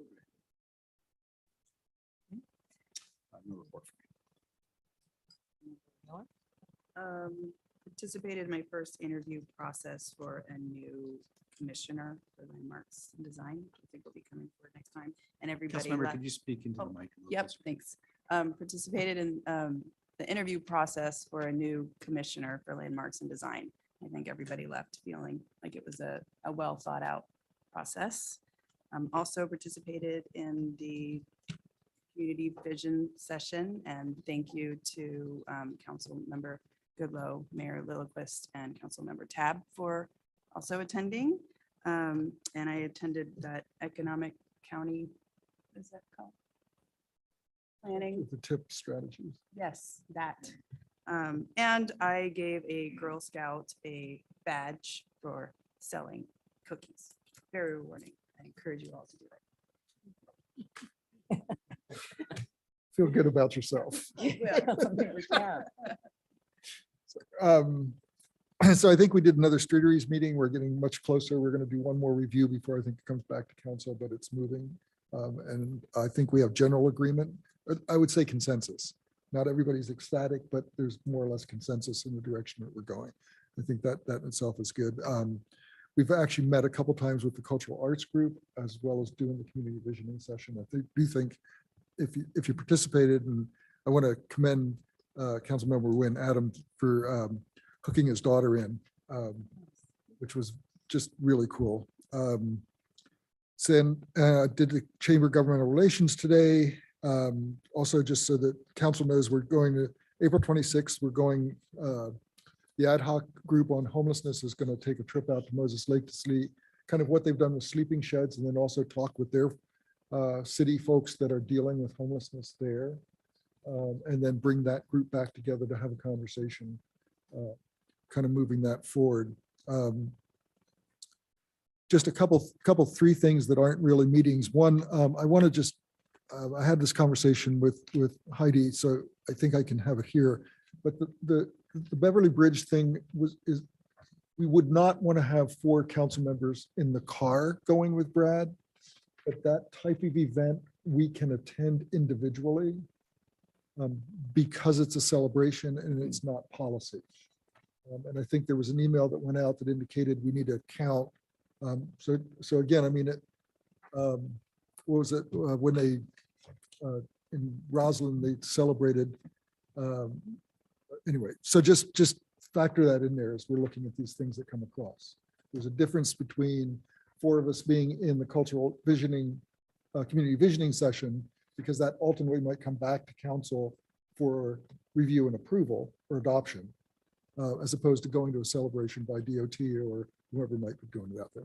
I want to just recognize the money that we got for the design of Helena and Cora. For whatever reason, I was on that call when it started, and the city manager and Derek pulled that together in about 22 minutes, which may be a slight exaggeration, but it's pretty damn close. We had a meeting, I think it was with Senator Warnick. She indicated we needed, here's the timeline, get it in. There was a project, there were dollars, it got in, it got funded. So really recognizing that effort is really cool. The other thing I want to just alert council to, for those of us who've been here for a bit, but also those that are not, is that prior to the pandemic, we did an employee breakfast that I think is probably a nice thing to resurrect. It felt like it was really appreciated when we did it. It's just kind of, we all did a potluck sort of stuff, served folks when they came through at Howe Homes, but we might want to start talking about scheduling that.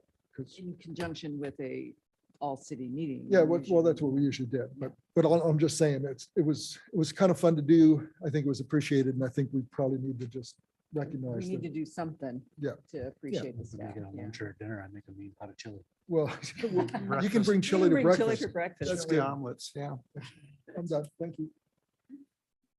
So for mine, let's see, so I did a lodging tax class with the AWC with Lori as well, that it was pretty well laid out, helped break down some of the questionings that I had leading into how to actually use or be part of the lodging tax committee. As Councilman Bertab pointed out, I was at the Art Visioning Center or Visionary Tour with my daughter Abby. I would have brought the other three, however, all of them are extremely shy when it comes to public speaking. So Abby was my best choice. And the Girl Scouts, I got hit up immediately after leaving here by a Girl Scout, and then shortly thereafter, and there's a post online from the second one.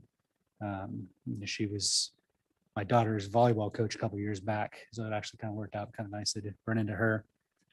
And then on the bowling alley, we had the gentleman that I was interested in looking at it, that we kept having setbacks. One with the commissioner wasn't able to meet, and then the second time around, his wife went into labor, which kind of understandable on why he wasn't there for the meeting.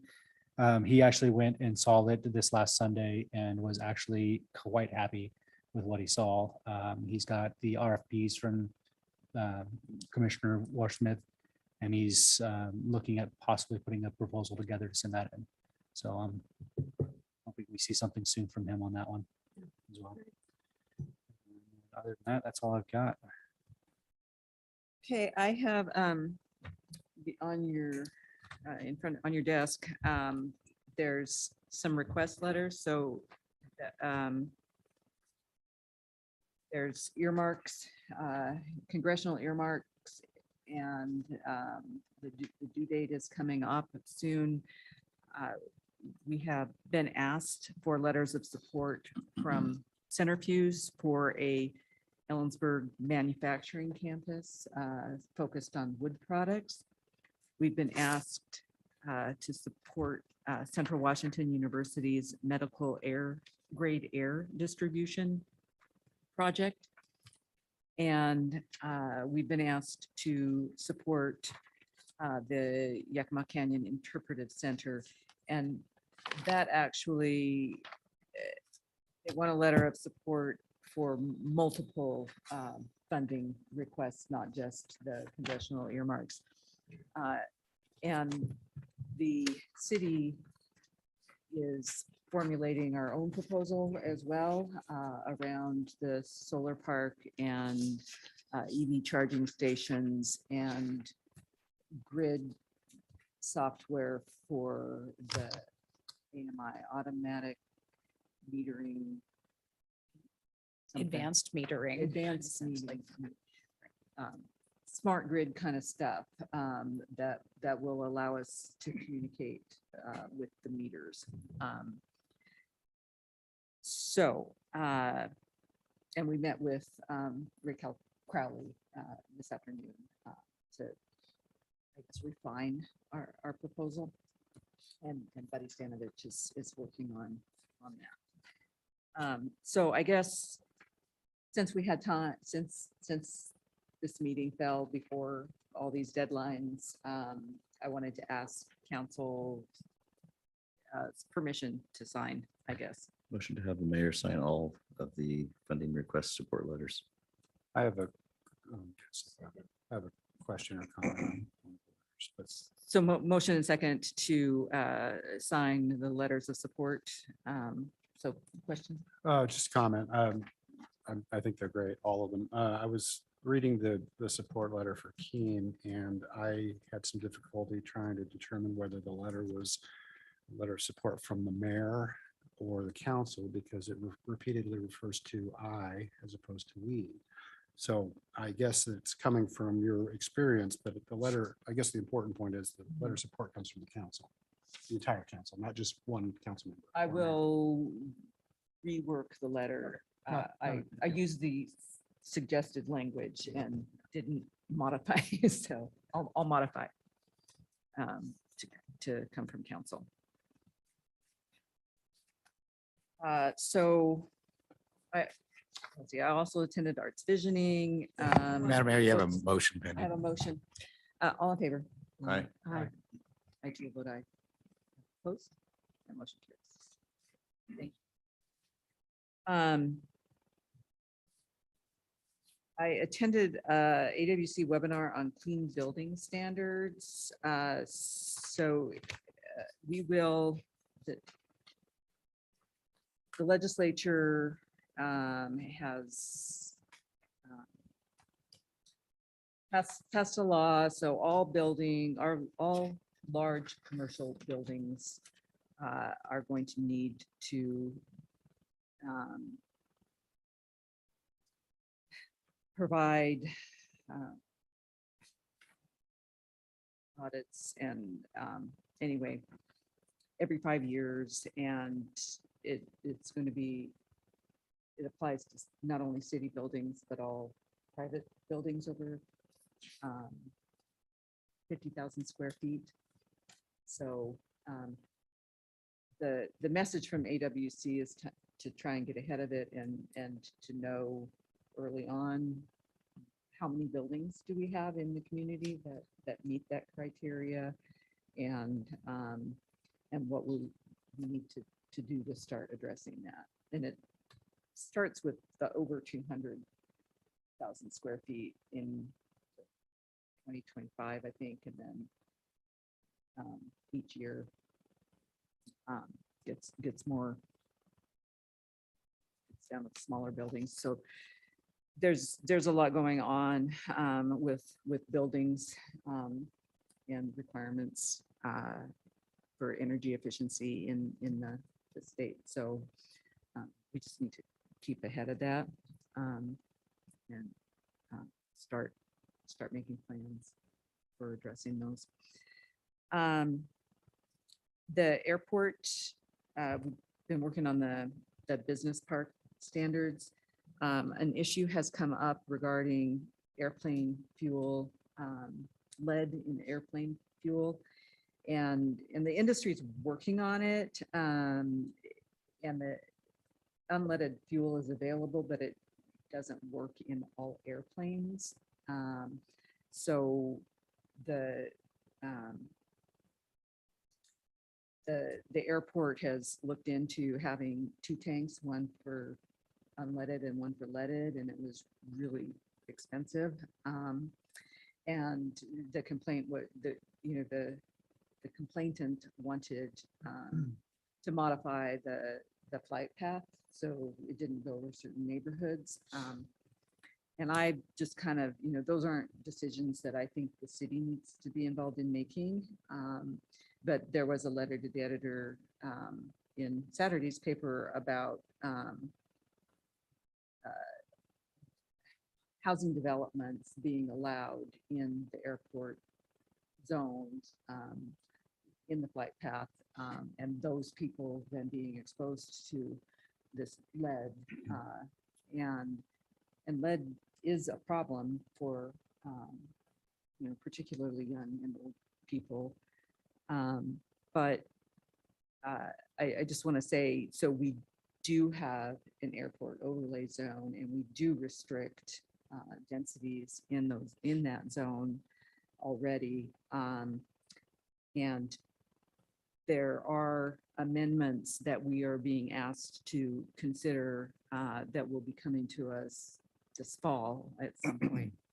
So we can discuss that at that point. The overlay zone is primarily for noise and safety with regards to crashes, I think, and there's various zones within the airplane, the overlay zone. So Nancy, anyway, just if we're going to get into this, it's low lead. It's not like leaded fuel used to be. And I guess I don't even want to have the conversation unless the science clearly says that there's a risk with the level of traffic that we have. This feels like a very big leap, and we could have a very complicated decision that could have fairly significant impacts over something that may not be scientifically supported. I would agree with that. And I would just add, I'm dealing with this at an airport in Portland, and the exact same comment came up. And second to that came up the comment about the emissions from jet fuel. And the answer the response is that it's an issue of national importance and it's being dealt with at the National, EPA and FAA level. And there's no room really for local government to get in and try to dictate how to expose or not expose people.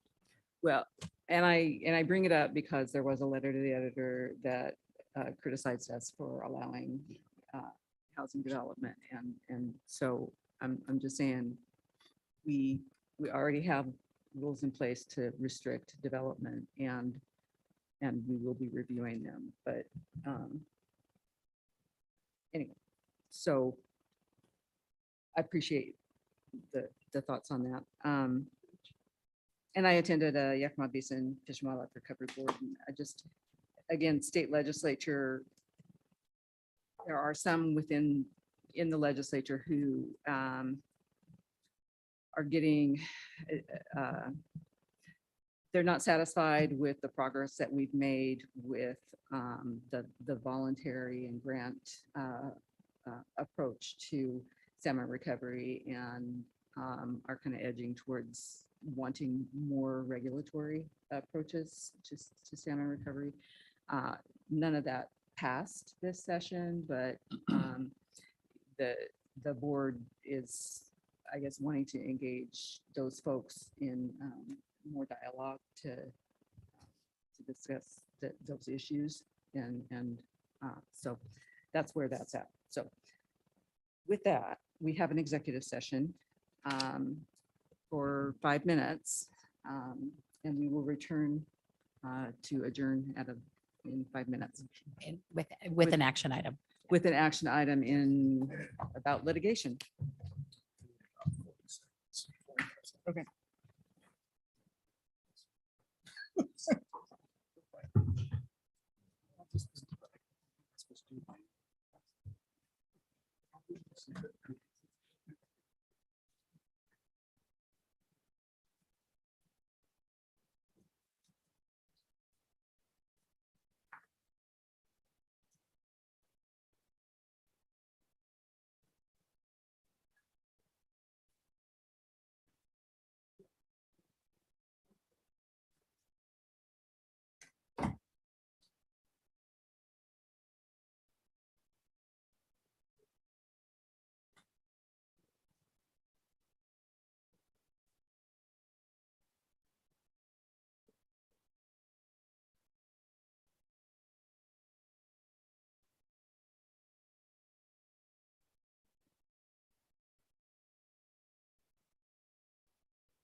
My son.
Okay, we are back. So there is currently a lawsuit filed by Maxine and Phyllis Shaw against the city of Ellensburg, Kittitas County, and other named individuals, and is Kittitas County Superior Court Case number 21-2-0025-819. The purpose of the lawsuit is to quiet title to certain right-of-way held by either the city or the county, which are part of several parcels currently located south of East Capitol Avenue and east of Willow Street. The rights of way have never been used by the city as street access, and there are no current plans to do so. The plaintiffs, the Shaws, have requested the city agree to a stipulated judgment quieting title of the cities and counties right-of-way to them. The city attorney and the Public Works and Utility Department have no objection to the Shaws' request to agree to the judgment. There will be no cost to the city for doing so. I would entertain a motion to allow the city attorney to sign the judgment and decree quieting title to the plaintiffs in this matter and execute any other documents necessary to close the litigation on behalf of the city. So moved. Second. Boy, we're ready. A motion and second to allow the city attorney to sign the documents. All in favor? Aye. Aye. Two will vote aye, opposed. That motion carries. And with no further business, we are adjourned.